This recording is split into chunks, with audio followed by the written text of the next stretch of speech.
নিরামিষ মোচার এমন একটি রেসিপি থাকলে গরম ভাতের সঙ্গে আর কিছুই লাগবে না, খেতে হবে দুর্দান্ত টেস্টি। নমস্কার বন্ধুরা, অমৃতা অ্যান্ড কুকিং চ্যানেলে সবাইকে স্বাগত জানিয়ে আবারও হাজির হয়েছি।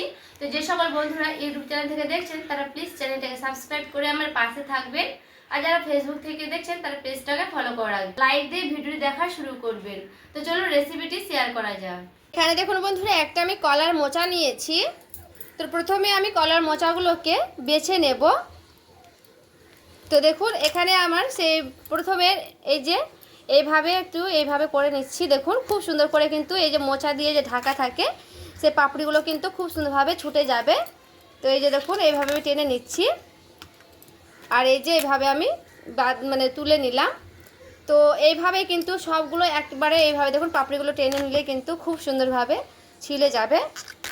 এই যে দেখুন, আর এটা একেবারে কিন্তু কচিটা আছে, কচি কচি দেখে বুঝতেই পারছেন। তো আমি সবগুলোকে কিন্তু এইভাবে মোচাগুলো এই যে নিয়ে নেব।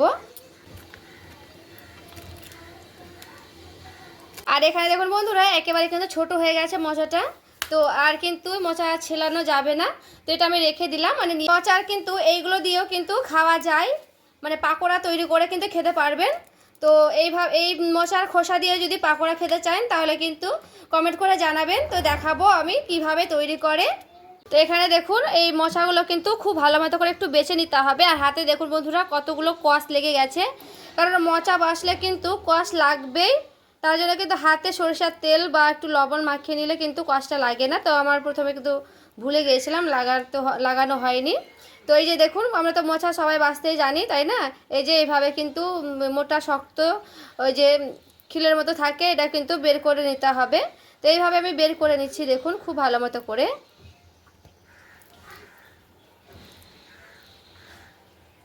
এখানে দেখুন এগুলো কিন্তু বাছানো হয়ে গেছে, তো আমাকে কিন্তু সবগুলোই বেছে নিতে হবে। তো আমি এইভাবেই কিন্তু সবগুলো বেছে নিচ্ছি, আর এটা কিন্তু খুব সুন্দর করে সহজেই কিন্তু বাছানো যায়। এখানে দেখুন বন্ধুরা, আমার মোচাটা কিন্তু খুব ভালো মতো করে বেছে নিয়ে চলে এসেছি। এরপর আমি একটু পিস পিস করে কেটে নিচ্ছি এগুলোকে।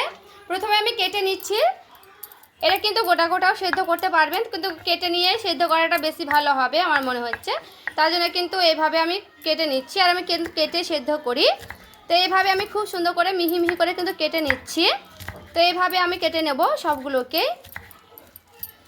আর দেখুন কি সুন্দর কিন্তু কাটানো হচ্ছে। আর এই যে দেখুন সবগুলো কিন্তু আমি এইভাবে কেটে নেব। দেখুন বন্ধুরা, এই মুখটাও কিন্তু আমি খুব সুন্দর করে দেখুন মিহি মিহি করে কেটে নেব। তো এইভাবে একটু বাদ দিয়ে দিলাম, কারণ একটু বাদ দিয়ে নিতে হবে। তো এইভাবে দেখুন খুব ভালো মতো করে একটু মিহি মিহি করে কিন্তু কেটে নিতে হবে। এই যে দেখুন এইভাবে নিয়ে নিয়েছি। তো এইগুলোকে আমি এইভাবে মিহি মিহি করে কেটে নিচ্ছি। দেখুন এইভাবে কিন্তু কেটে নিতে হবে এই মোচাটাকে। মিহি মোচাটা কিন্তু অনেকে ফেলে দেয়, কিন্তু ফেলে দিবেন না, এইভাবে কিন্তু কেটে নেবেন। আর এই যে দেখুন সবগুলোই মোচা কিন্তু আমার কাটানো হয়ে গেছে, দেখে বুঝতে পারছেন। দেখুন আমি একটা বড় বাটিতে নিয়েছি জল, জলে দিয়ে দিচ্ছি হলুদের গুঁড়া। একটু হলুদের গুঁড়াটা দিতে হবে। এরপরে দিয়ে দিচ্ছি সেই মোচাগুলোকে। এইভাবে আমি হলুদের গুঁড়া দিয়ে জলটাকে এইভাবে রেখে দিয়ে তারপরে মোচাটা আমি রেখে প্রায় 5 থেকে 10 মিনিটের মতো রেখে দেবো, এতে করে কষগুলো বেরিয়ে যাবে। দেখুন প্রায় 10 মিনিট পর ফিরে এসেছি, আর দেখুন কতগুলো কষ বেরিয়েছে। এরপর আমি এখানে একটা নিয়ে নিয়েছি প্রেসার কুকার। প্রেসার কুকারে আমি দিয়ে দিচ্ছি সেই মোচাগুলোকে। তো একটু জলটা ছেঁকে নিলাম এইভাবে। তো সবগুলোই মোচা কিন্তু আমি এইভাবে নিয়ে নিচ্ছি। দিয়ে দিচ্ছি সামান্য করে জল, দিয়ে দেব লবণ, দিয়ে দেব একটু হলুদ, দিয়ে দিচ্ছি 1 ডজনের মতো সরিষার তেল। আমি খুব ভালো মতো করে এইভাবে ঢাকনাটা ঢেকে দিলাম। দিয়ে পরে আমি মুখটাকে খুব সুন্দর করে লাগিয়ে নিলাম। গ্যাসটা অন আছে, এবার আমি প্রেসার কুকারটা চাপিয়ে নিলাম। তো এখানে আমার সিদ্ধ হতে থাক মোচাগুলো। এইদিকে চলুন তবে আমি আলুগুলো কেটে নিই। আমার মোচাটা সেদ্ধ হতে হতে এদিকে একটা আলু কেটে নিচ্ছি। তো অফ ক্যামেরায় আমি আলুর খোসাটা ছাড়িয়ে নিয়েছি। তো আলুটা আমি এইভাবে কেটে নিচ্ছি, তো দেখাচ্ছি দেখুন। এইভাবে একেবারে কিন্তু মিহি মিহি করে কেটে নিতে হবে আলুগুলোকে, খুব বড় বড় করা যাবে না।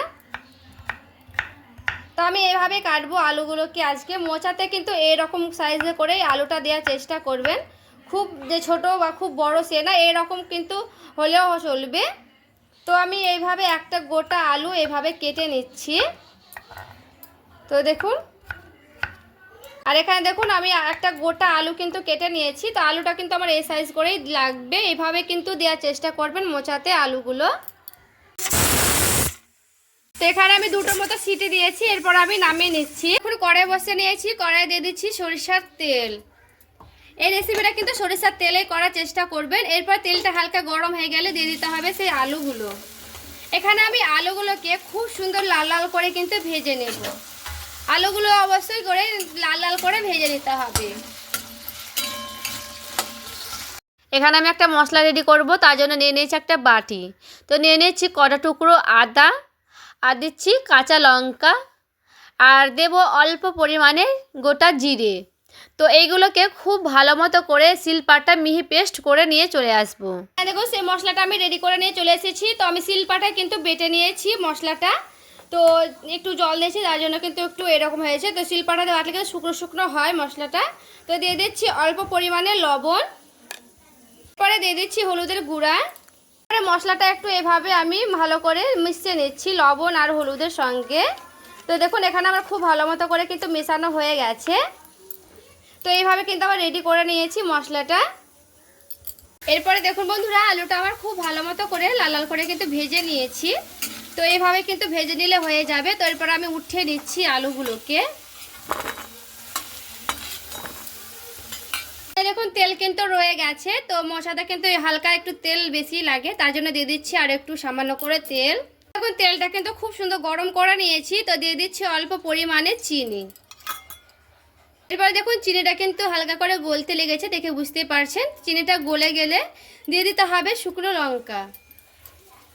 এরপরে এখানে আমি দুটো তেজপাতা নিয়েছি, তেজপাতাটা হালকা করে মুছে নিলাম, দিয়ে এরপরে আমি দিয়ে দিলাম। এরপরে দেখুন সে মশলাটা আমি করে রেখেছিলাম, এরপরে আমি দিয়ে দিচ্ছি। এখানে দেখুন সে টমেটো কেটে নিয়েছিলাম অর্ধেকটা, এটা আমি দিয়ে দিলাম। এরপরে খুব ভালো মতো করে মশলার সঙ্গে আর টমেটোর সঙ্গে ভালো মতো করে কষিয়ে নিতে হবে। এখানে বন্ধুরা মশলাটা কিন্তু আমার খুব সুন্দর করে কষিয়ে দিতে হবে, যেন কাঁচা গন্ধটা না থাকে। এইভাবে কিন্তু কষিয়ে দিতে হবে। তো আমি এখানে টমেটোটাগুলো কিন্তু খুব সুন্দর করে গলিয়ে নেব, তার জন্য টমেটোটাকে হালকা করে এইভাবে খুন্তি দিয়ে গলিয়ে নিচ্ছি। তো এইদিকে আমার মশলাটা খুব সুন্দর করে কষাতে কষাতে চলুন ওইদিকে আমি সেই মোচার জলগুলোকে ছেঁকে নিই। দেখুন বন্ধুরা, মোচার থেকে আমি জলগুলো কিন্তু ছেঁকে নিয়েছি। আর এই যে দেখুন মোচাটা কিন্তু খুব ভালো মতো করে সেদ্ধ করে নিয়েছি, দেখে বুঝতেই পারছে। এরপরে আমি দিয়ে দিচ্ছি সেই মোচাগুলোকে মশলার ওপরে। এরপরে মোচাটা দিয়ে আর সেই মশলাটা দিয়ে খুব ভালো মতো করে এইভাবে আমি কষতে নিচ্ছি। মোচার সঙ্গে কিন্তু এইভাবে খুব সুন্দর করে মশলাটার সঙ্গে কষতে নিতে হবে। আর এখানে মোচাটা কিন্তু আমার খুব ভালো মতো করে সেদ্ধ করানো হয়ে গেছে। একেবারে কিন্তু গলিয়ে দিতে যাবেন না, হালকা কিন্তু ভাপিয়ে নিলে হয়ে যাবে মোচাগুলো, যেন হালকা হালকা সেদ্ধ হয় সেইভাবে। এবার আমি দিয়ে দিচ্ছি ঢাকা। ঢাকা দিয়ে দিয়ে কিন্তু প্রায় অনেকবারই রান্না করতে হবে। এবার আমি ঢাকাটা উঠিয়ে নিলাম এখানে। এবার দেখুন খুব ভালো মতো করে কিন্তু এইভাবে আমি আবার একটু নাড়াচাড়া করে নিচ্ছি। এখানে আমি গ্যাসের আঁচটা কিন্তু কমিয়ে কমিয়ে প্রায় 2-3 বার একটু কষিয়ে নিয়েছি। এরপরে দিয়ে দিতে হবে সেই ভেজে রাখা আলুগুলোকে। তো মোচার সঙ্গে আর আলুটার সঙ্গে খুব ভালো মতো করে কিন্তু আমার এখানে কষানো হয়ে যাবে। তো খুব ভালো মতো করে কিন্তু কষতে হবে। আমি আবারও দিয়ে দিচ্ছি ঢাকা। 2-3 মিনিট খুব সুন্দর করে ঢাকা দিয়ে নাড়াচাড়া করে নেব। আর আমি ঢাকাটা উঠিয়ে নিলাম। তো এখানে আমি অফ ক্যামেরায় 2-1 বার একটু নাড়াচাড়া করেও নিয়েছিলাম। এরপর দেখুন আবারও খুব সুন্দর করে একটু নাড়াচাড়া করে নিচ্ছি। তো এখানে কিন্তু খুব সুন্দর করে নাড়াচাড়া করে নিতে হবে মশলাটার সঙ্গে আর সেই মোচা আলুটার সঙ্গে। একেবারে কিন্তু কাঁচা গন্ধটা যেন না থাকে, এইভাবে কিন্তু নাড়াচাড়া করে নিতে হবে। তো আমি এখানে গ্যাসের আঁচটা কমিয়ে কমিয়ে একটু ভালো মতো করে আবারও নাড়াচাড়া করে নিচ্ছি। দিয়ে দিচ্ছি গরম মশলা। মশলাটা দিয়েও খুব ভালো মতো করে একটু এইভাবে নাড়াচাড়া করে নিচ্ছি। তো এখানে সব শেষে আমি দিয়ে দিচ্ছি ঘি। একেবারে কিন্তু সামান্য করেই দিলাম ঘিটা। ঘিটা দিয়েও খুব সুন্দর করে একটু নাড়াচাড়া করে নিচ্ছি। তো ঘিটা দিয়ে আমি 1 মিনিটের মতো একটু নাড়াচাড়া করে নিচ্ছি। তো এরপরে দেখুন হয়ে গেছে রেডি তো এরপর আমি নামিয়ে নেব। এই দেখুন বন্ধুরা, রেডি করে নিয়ে চলে এসেছি মোচার ঘন্ট। আর দেখতে দেখুন কতটা লোভনীয় হয়েছে। এইভাবে একবার হলো তৈরি করার অনুরোধ রইল, একবার হলো বাড়িতে এইভাবে রান্না করবেন। এই রেসিপিটি খেতে কিন্তু দুর্দান্ত হয়, এই দিয়ে কিন্তু পুরো ভাত খেয়ে নিতে পারবেন। ডালের পাতে এইভাবে মোচার রেসিপি হলে আর অন্য কিছুই লাগবে না।